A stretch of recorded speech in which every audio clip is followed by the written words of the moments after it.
Hello, everyone. I know Easter wasn't too long ago, but we're going to be addressing something that happened around that same time period. So, during the Feast of the Passover, Jesus had taken his disciples up to the upper room. And when they entered the room, something happened that was culturally the norm if it hadn't been Jesus who had done it. See, when you entered a room, think about the conditions they lived in. These are people who traveled outside on foot a lot of the time in a desert environment. These weren't paved roads. There's a lot of dirt. And in traveling, they would accrue a lot of dirt and dust on their person. Now, when you went into a house, one of the duties of the host was to have your feet cleaned. But most of the time, if ever, it wasn't by themselves, it was by a servant. It was the job was given to the person in the lowest position of the house. So it wouldn't have been done by the leader of the household. Now, here's the story. It's taken from John chapter 13, verses 1 through 14. It says, "Now before the feast of the Passover, when Jesus knew that his hour had come to depart out of this world to the Father, having loved his own who were in the world, he loved them to the end. During supper, when the devil had already put into the heart of Judas Iscariot, Simon's son, to betray him, Jesus, knowing that the Father had given all things into his hands, and that he had come from God and was going back to God, rose from supper. He laid aside his outer garments, and taking a towel, tied it around his waist. Then he poured water into a basin and began to wash the disciples' feet, and to wipe them with the towel that was wrapped around him. He came to Simon Peter, who said to him, 'Lord, do you wash my feet?' Jesus answered, What I am doing you do not understand now, but afterward you will." Peter said to him, "You shall never wash my feet." Jesus answered him, "If I do not wash you, you have no share with me." Simon Peter said to him, "Lord, not my feet only, but also my hands and my head." Jesus said to him, "The one who has bathed does not need to wash except for his feet, but is completely clean. And you are clean, but not every one of you." For he knew who was to betray him. That's why he said, "Not all of you are clean." When he had washed their feet and put on his outer garments and resumed to his place, he said to them, "Do you understand what I have done to you? You call me teacher and Lord, and you are right, for so I am. If I then, your Lord and teacher, have washed your feet, you also ought to wash one another's feet." So, as Free Will Baptists, we take that part pretty seriously.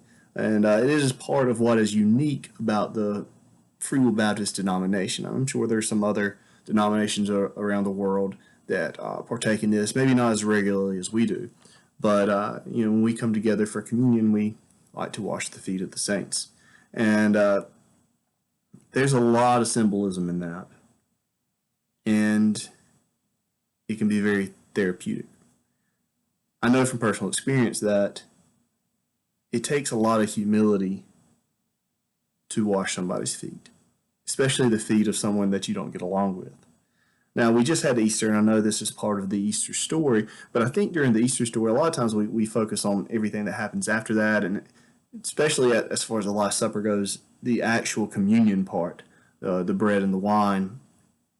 But in my mind, this is just as important a ritual or a tradition that Christians need to focus on. Even if they don't practice it in their church, they can practice it in the way that they interact with each other, right? The symbolism is more important than the actual physical part of washing feet. If you are washing the feet of everybody you come in contact with your actions, with your Christian actions, then you are washing feet, in my opinion.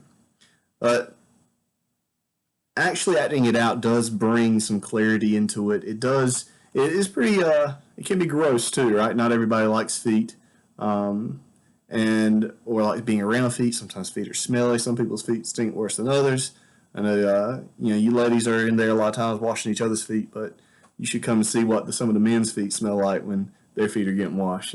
It can be a scene, and I remember growing up and washing my you know, my dad and granddad's feet growing up, or my Uncle Freddie's feet, and not too much about, never mind, I don't even want to talk about their feet, but mostly my granddad's feet.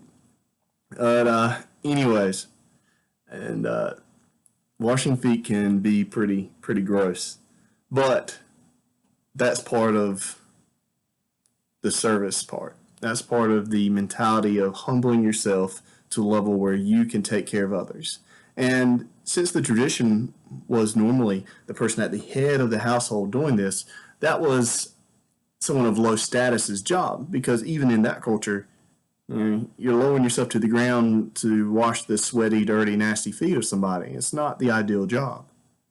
So when you purposely take it onto your hands to do that, when it's not necessary, when our culture doesn't take that, we're all wearing socks and shoes and in air conditioning, we're not walking from place to place, but we still go out of our way to bring this story to a head, to keep it alive in our minds, that we are supposed to humble ourselves to serve others. Imagine yourself in church and you've separated and you're about to wash each other's feet, and the person you're sitting beside is the person you're going to wash. You look to your right, and it's someone you don't really like, someone you always have conflict with, or who always gets the last word, and you just don't really, even though they're part of your church family, you don't really like them that much.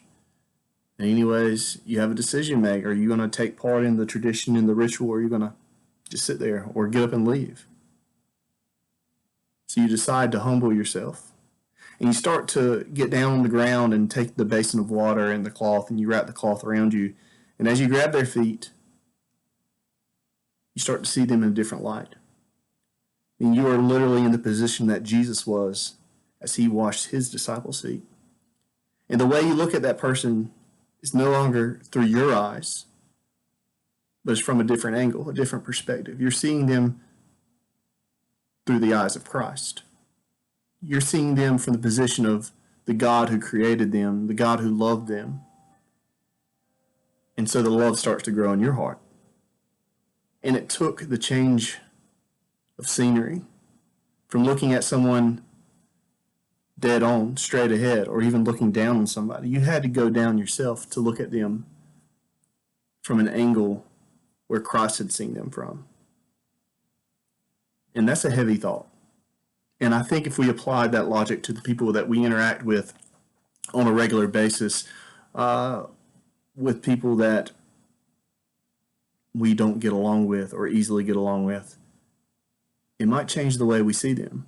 And in so doing, it might change the way we treat them and that they treat us. It's important that we practice this Christian tradition. It's important that it doesn't get lost to us. And I think that's the most important part about actually physically acting it out, is that it doesn't just become words on a page that get lost in meaning, especially after Christ told us to do it. So ask yourself, if you have someone in your life, how do you look at them? Do you look at them the way Christ looks at them? And if you did, how would it change the way that you treat them? How would it change your interactions with them? Would you see them more as a family member? Would you be more patient or more kind with them, since you've now lowered yourself and that you can see clearly? So a question we should all ask ourselves. I hope you're all doing them well. We're going to be starting some things up. We've got some youth plans possibly starting back on early in the month of July. We're trying to work around the 4th of July weekend, and we're going to be meeting. It's going to be small groups, but it's going to be split within our age groups like we were doing on Wednesday nights. We're not going to have food, and you'll be hearing more about it shortly. So I hope everyone's excited about getting back together. Let's pray for this virus. Let's pray for the civil unrest, for anyone who is out there serving their communities, like law enforcement. And let's pray for anyone who feels marginalized and like people are out to get them, no matter for what reason.